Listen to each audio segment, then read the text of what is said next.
एक छोटे से गांव में रहीमा नामी बूढ़ी माँ रहती थी। उसका बेटा शहर में नौकरी करता था। शुरू में हर हफ्ते फोन आता, खत आते और कभी कभार पैसे भी भेज देता। माँ हर रात दरवाजे पर एक छोटा सा मिट्टी का चिराग जलाती है और खामोशी से दुआ मांगती है, ए अल्लाह, मेरा बेटा ठीक हो, जल्दी वापस आ जाए। वक्त गुजरता गया, फोन कम होते गए, खत आना बंद हो गए और पैसे भी आना रुक गए। लोग अक्सर कहते, रहीमा, तेरा बेटा अब तुझे भूल गया है, शहर ने उसे अपना लिया है। लेकिन माँ और आहिस्ता से कहती, नहीं भाई, मेरा बेटा जरूर आएगा। एक सर्द रात थी, बारिश हो रही थी।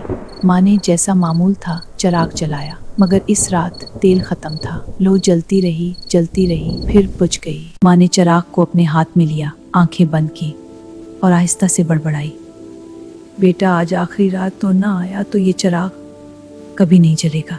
अगले दिन सुबह सवेरे गांव में अचानक शोर मच गया। एक टैक्सी आकर रुकी और उसमें से एक जवान उतरा। उसके कपड़े मेले थे, चेहरा थका हुआ था, लेकिन उसकी आंखों में आंसू थे। वो सीधा माँ के घर की तरफ भागा। दरवाजा खोला तो देखा माँ फर्श पर बैठी थी, चिराग हाथ में पकड़े हुए सांस ले रही थी, मगर बहुत कमजोर ले। बेटा गिरिया करता हुआ उसके पास गिर पड़ा। बेटा तू आ गया। चिराग बुझ गया था, मगर तेरी याद ने उसे जलाए रखा था। बेटा रोते हुए बोला, माफ कर दो।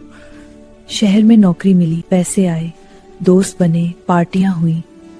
अमीम, जब सब कुछ खो दिया, नौकरी गई, दोस्त छोड़ गए, तो याद आया कि असल दौलत माँ की दुआ है। मैं गुनाह हूँ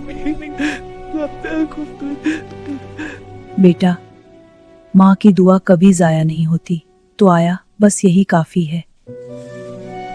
उस दिन के बाद बेटा माँ के साथ ही रहा।